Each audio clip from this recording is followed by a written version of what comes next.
Alhamdulillah Rabbil Alamin Alladhi allafa baina qulubina fa asbahna bi ni'matihi ikhwana wassalatu wassalamu ala rasulillahil karim nabiyyina wa sayyidina Muhammadil amin wa ala alihi wa sahbihi wa dhurriyyatihi wa ummatihi ila yaumiddin fa huwa mursalun rahmatan lil alamin walladhi bittiba'i sunnatihi syarifati asbahna lil muttaqina imama. Saudara-saudariku dimanapun berada, semoga video ini menemui kita semua dalam keadaan yang baik, yang sehat, yang mendapat bimbingan dari Allah Subhanahu wa Ta'ala untuk senantiasa menata aktivitas dan perilaku kita sehingga mulia di hadapan Allah Subhanahu wa Ta'ala sampai kita kembali berpulang kepadanya. Alhamdulillah, Allah mempersaudarakan kita dengan ikatan iman yang dengan itu selamat kita dari berbagai macam kepedihan hidup, selamat kita dari berbagai macam kegelisahan, selamat dari berbagai peluang, sifat-sifat dan sikap-sikap yang tidak mulia. Dan dengan iman itulah kemudian kita disatukan untuk menjadi contoh bagi semesta seperti yang dituntun oleh Nabi mulia Nabi Muhammad SAW. Teman-teman dimanapun berada, saat Allah mencipta seluruh anak cucu Adam dan dalam proses penciptaan itu lalu menghadirkan roh dan menyatukannya dengan jasad pada usia setidaknya kandungan di 4 bulan 120 hari, fase 40 hari ketiga, seperti diungkap dalam satu hadis Abdullah bin Mas'ud radhiyallahu ta'ala anhu dari Nabi SAW yang sangat viral itu, bahkan ditempatkan oleh Al-Imam An-Nawawi rahimahullahu ta'ala dalam Al-Arba'in, 42 hadis beliau di urutan hadis yang keempat. Kala roh ditiupkan dan disatukan dengan fisik, maka disitulah kemudian terjadi satu komitmen, dialog antara Al-Khaliq, Allah Subhanahu wa Ta'ala, sang pencipta, dengan makhluk yang tercipta. Terekam itu semua dalam Al-Quran surah ke-7 di ayat 172. Wa idh akhadha rabbuka min bani Adam min zuhurihim dhurriyyatahum wa ashhadahum ala anfusihim alastu bi rabbikum qalu bala shahidna an taqulu yawmal qiyamati inna kunna an hadha ghafilin. Wa idh akhadha rabbuka min bani Adam. Dan ingatlah, pelajari, pahami, ketahui, sehingga dengan mempelajari itu kita mengerti, dengan mengerti itu timbul ada ingatan dalam diri kita untuk kita jadikan sebagai pedoman. Apa yang kita ingat, kita pelajari, kita pahami itu ketika Allah Subhanahu wa Ta'ala, Tuhan kita semua, mengambil satu perjanjian dan komitmen yang kuat. Nah, ini yang ingin saya tegaskan dalam perjanjian komitmen itu. Saking mulianya perjanjian ini, saking agungnya, juga dilekatkan di situ unsur nasab. Wa idh akhadha rabbuka min bani Adam.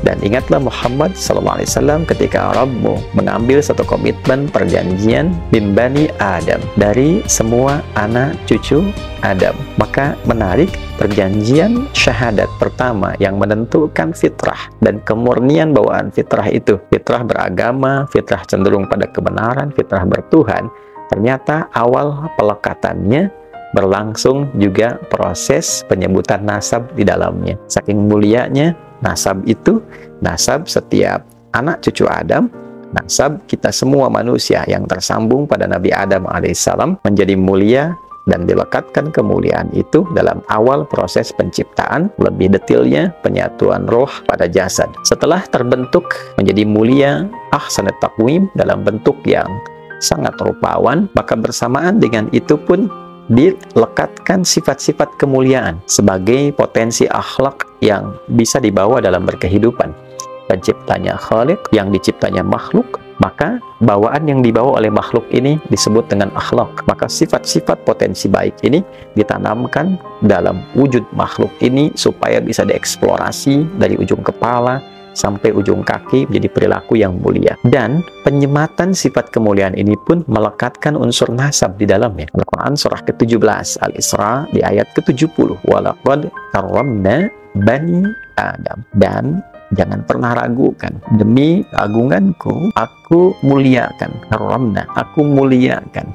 Ya, kata karuma, kemudian karoma, turunannya. Dari situ muncul kata karim, dari situ muncul kata karamah, menunjuk pada satu kemuliaan yang berupa sifat yang mengiringi perilaku. Karena itulah orang-orang yang jujur, yang baik, yang rendah hati, berperilaku baik disebut dengan karim. Rajulun karim, imra'atun karimah. Pelekatan sifat ini menariknya juga dihadirkan unsur nasab di dalamnya. Nasab semua anak cucu Adam disambungkan kepada bapak utamanya, bapak genealogisnya. Walaqad karamna bani Adam. Saudaraku, saat dicipta ditiupkan roh, nasab disebutkan di dalamnya. Saat diberikan sifat-sifat kemuliaan yang bisa digali dan disematkan dalam perilaku, nasab diikutkan di dalamnya. Bahkan ketika kita diminta memenuhi seruan Allah Subhanahu wa Ta'ala yang dihadirkan dari berbagai masjid-masjid itu, nasab pun dihadirkan di dalamnya. Allah Subhanahu wa Ta'ala berfirman di Quran surah ke-7 misalnya, Al-A'raf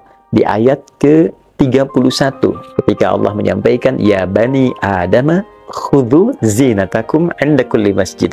Hai semua anak cucu Adam, kenakan pakaian terbaikmu ya dalam setiap kehadiranmu, memenuhi panggilanmu dari masjid-masjid itu. Kenakan pakaian terbaikmu untuk memenuhi panggilan Allah Subhanahu wa Ta'ala yang datang dari beragam masjid-masjid itu. Dilekatkan panggilan itu dengan nasab. Menjalani kehidupan dari unsur nasab itu, kita diminta belajar dari kakek moyang kita, yaitu Nabi Adam alaihissalam. Bagaimana perilaku beliau, bagaimana kedekatan beliau dengan Allah, pelajaran kehidupan beliau.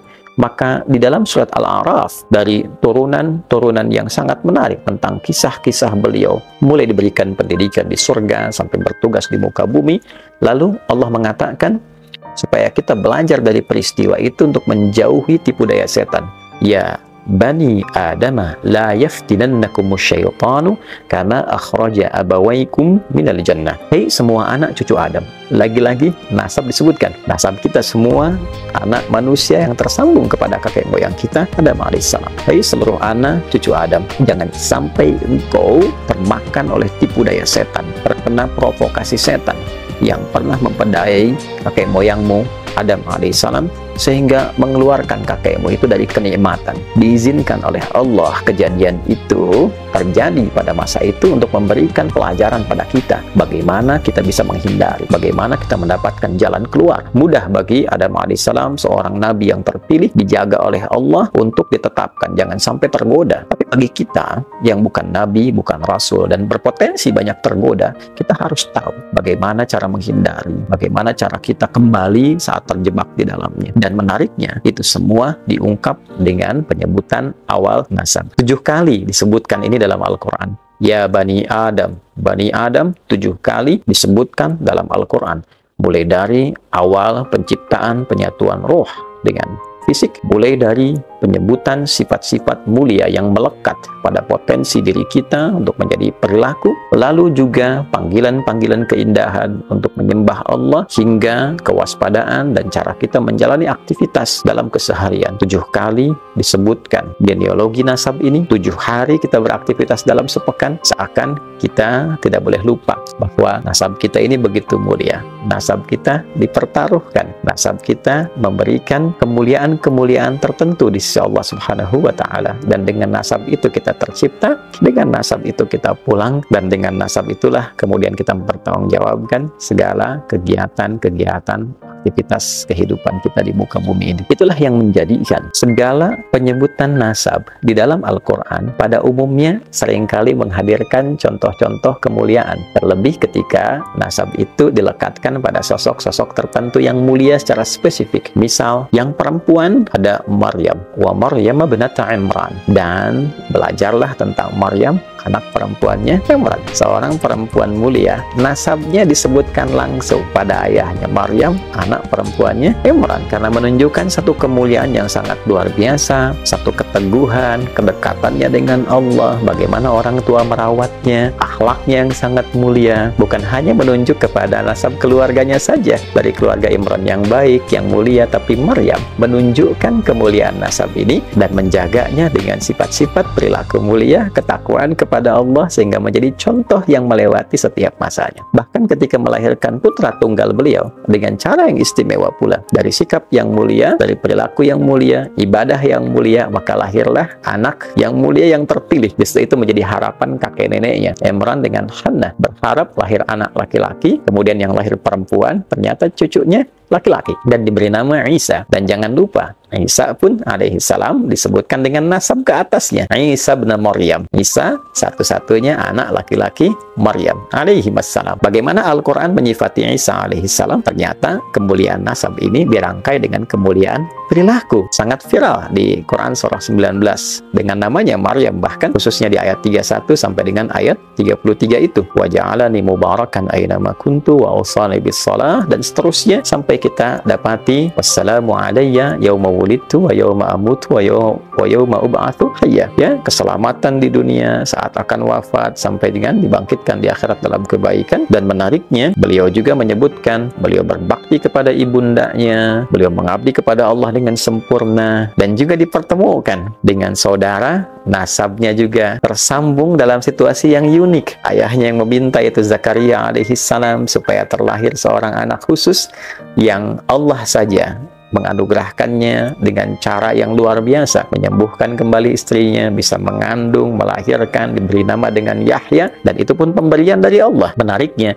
ketika turunan nasab ini disebutkan dari Zakaria kemudian melahirkan Yahya, menariknya Yahya disifati oleh Allah dengan perilaku-perilaku yang sangat bisa dan sangat luar biasa diteladani, sifat-sifat yang mulia yang dengan itu ia dikenang. Ya Yahya, khudil kitaba biquwwah wa atainahul hukma sabiyya wa min ladunna wa zakata wa kana taqiyya wa barran biwalidayhi wa lam yakun jabbaran asiya wa salamun alaihi yawma wulida wa yawma yamutu wa yawma yub'atsu hayya. Betapa banyak keunggulan perilaku yang disematkan dalam sifat-sifat ini, dan dengan keunggulan itu menjadi contoh bukan hanya bagi kita sebagai muslim kini, tapi juga kita bisa melacak itu semua sampai ke keluarga ke atasnya. Puncak semua itu bila kita kumpulkan seluruh keteladanan dari setiap era nabi-nabi mulia, rasul mulia, maka keseluruhannya kita akan temukan keteladanan itu dalam wujud seorang sosok paling mulia di muka bumi ini, yaitu Rasulullah tercinta Nabi Muhammad sallallahu alaihi wasallam. Maka kemuliaan beliau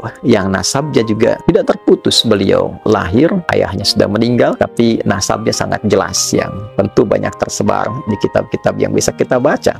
Tidak cukup dengan itu, bahkan di dalam Al-Quran kemuliaan itu semua ditampilkan lebih dengan kesempurnaan keteladanannya. Laqad kana lakum fi rasulillahi uswatun hasanah.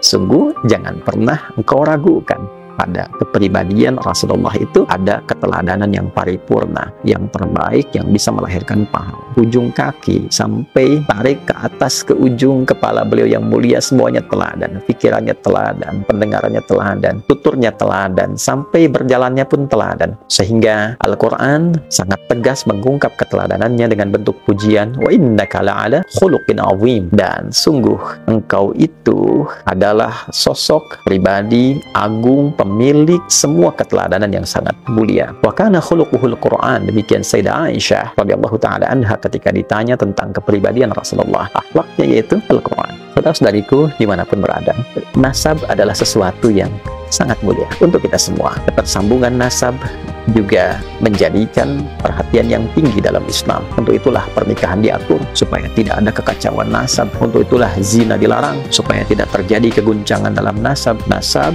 begitu mulia, dan puncak kemuliaan nasab itu adalah penjagaan terhadap nasab itu dalam bentuk kemuliaan akhlak, kemuliaan perilaku, kemuliaan ibadah, sehingga semua itu terjaga dalam kebaikan-kebaikan. Dan dari situlah kemudian Allah memberikan contoh-contoh keteladanan dalam nasab dan proses penjagaannya dalam bentuk perilaku yang baik untuk kita bisa amalkan dalam kehidupan kita. Itulah yang nampak pada pribadi agung Nabi Muhammad SAW. Alhamdulillah, dalam perjalanan setiap masa sampai dengan kini kita mendapati keadaan diri kita semua tersambung dalam nasab yang mulia, yaitu ke Nabi Adam alaihissalam. Sebagian dari kita Allah pilihkan, kita tidak bisa memilih, tapi Allah memilihkan untuk tersambung kepada nasab-nasab mulia, di antaranya nasab Rasulullah SAW, nasab yang tersambung pada Nabi Agung yang kita cintai semua, Nabi Muhammad SAW. Itu adalah satu anugerah yang sangat besar dan mendorong kita untuk mencintai semua itu, keturunan-keturunan Nabi SAW, ketersambungan nasab yang terjaga itu, dan juga amanah Al-Quran, illal mawaddata fil qurbah. Nabi tidak meminta apapun kepada kita kecuali supaya kita bisa berkasih sayang, memberikan perhatian yang baik terhadap kerabat-kerabat beliau. Dan tentunya kepercayaan yang Allah anugerahkan dalam bentuk nasab ini adalah anugerah yang besar juga untuk menjaganya dalam bentuk keteladanan yang pernah Nabi contohkan, yang juga keteladanan yang patut kita tiru. Bagaimana kita ingin meniru Nabi SAW? Tentu kita berharap dari berbagai macam keturunan yang tersambung itu bisa memberikan duplikat-duplikat yang mendekati, yang menjadi contoh bagi kita untuk mengamalkan dalam kehidupan. Kerendah hatian, kelembutan, kesabaran, ketegasan pada penyimpangan, tapi juga kasih sayang mendalam antar sesama. Muhammad Rasulullah walladzina ma'ahu asyidda'u 'alal kuffar ruhama'u bainahum. Muhammad SAW itu Rasulullah yang paling agung, paling mulia, dan orang-orang yang membersamai beliau. Ma'nya ma'iyah, walladzina ma'ahu, ma'iyah membersamai, dekat, ya, boleh jadi tersambung nasab ataupun juga tersambung pada keumatannya, ya, yang mencintai beliau. Di antara ciri utamanya adalah tegas pada berbagai macam bentuk penyimpangan dari nilai-nilai keagamaan, tapi dalam saat yang bersamaan ruhana ubainahum, saling menyayangi, mencintai sesama muslim, saling menjaga kehormatan sama insan beriman, saling mendamaikan. Dan cukuplah dengan iman saja kita berdamai demi melahirkan ketenangan, kenyamanan, dan kemuliaan. Quran surah ke-49 di ayat ke-10, innamal mu'minuna ikhwatun fa aslihu baina akhawaykum. Sungguh setiap insan beriman itu bersaudara, bahkan menggunakan adatul hasri, innama, ya, cukuplah orang beriman itu menjadi punya hubungan saudara karena imannya. Di atas berbagai macam runtutan nasab itu yang tersambung kepada Nabi Adam alaihissalam, ternyata ada satu tali asih yang harus diasah untuk saling mengasuh, yaitu tali iman. Alhamdulillah. Dan dengan iman itulah kita menjadi bersaudara. Wa asbahtum bi ni'matihi ikhwana. Dengan nikmat Allah, nikmat iman itu kita bersaudara. Karena itulah bila terjadi satu perbedaan pendapat atau bahkan memicu perselisihan, perdebatan, dan di antara keelokan insan beriman itu adalah menghadirkan sifat islah, menghadirkan kedamaian yang menyatukan, menghadirkan satu bentuk perbaikan yang mempersaudarakan. Untuk itu, dari mungkin tadi sharing, saya tidak bermaksud juga mengajari, karena sadar diri ilmunya masih sedikit, ya, dan juga sadar diri bahwa kondisi kami secara pribadi mungkin berasal dari keluarga yang biasa saja, juga tidak terlampau istimewa, tapi kedalaman cinta terhadap Al-Quran mendorong kita semua untuk mencoba menampilkan sisi keimanan kita. Di sini saya ingin menghimbau kepada seluruh kalangan tanpa kecuali untuk menghentikan seluruh bentuk perdebatan, sifat-sifat yang mengarahkan kepada perpecahan yang dipicu oleh polemik-polemik tentang nasab dan sebagainya. Saya kira cukup selesai, alangkah lebih baik dihentikan saja, karena kita semua adalah mulia. Kita satu bangsa, satu negara, satu ikatan iman. Akan lebih baik bila seluruh problem itu kita tepikan, selesai, dan menghadirkan islah. Saya sangat mencintai dan Masya Allah negeri ini dibangun dan juga dirangkai dengan rangkaian yang sangat indah. Di antara saham terbesar untuk merangkai negeri ini adalah saham keimanan kita kepada Allah Subhanahu wa Ta'ala. Di dalamnya banyak sekali nasab-nasab tersambung pada Rasulullah SAW yang memberikan kontribusi besar akan terlahirnya negara kesatuan Republik Indonesia, baik di masa perjuangan, penyusunan bagian-bagian yang membentuk NKRI, lambang negara, dan yang lainnya. Bahkan embrio awal berdirinya Indonesia itu juga, ya, yang menyatukan kerajaan-kerajaan di Nusantara, yang memberikan pendalaman-pendalaman, pengajaran-pengajaran tentang bagaimana implementasi ketauhidan dalam membela negara, revolusi jihad dan sebagainya. Itu seluruhnya teman-teman sekalian tanpa kecuali mengacu pada ulama-ulama kita, dan juga mereka diantaranya tersambung nasabnya pada Rasulullah SAW. Apakah dari jalurnya Ba'alawi, apakah dari jalurnya Wali Songo, seluruhnya memiliki kemuliaan yang kita cintai. Dari manapun, saya mengajak akan lebih baik perdebatan itu ditepikan. Mungkin Allah menginginkan dan menghendaki itu semua terjadi supaya kita saling mengenal siapa yang selama ini nggak pernah kelihatan. Dari yang nasabnya Wali Songo, yang tersambung juga pada jalur-jalur kepada Nabi SAW, ataupun juga dari Ba'alawi yang belum diketahui, ternyata banyak ulama-ulamanya yang meneduhkan, yang punya kitab-kitab yang disyarah juga oleh ulama-ulama kita.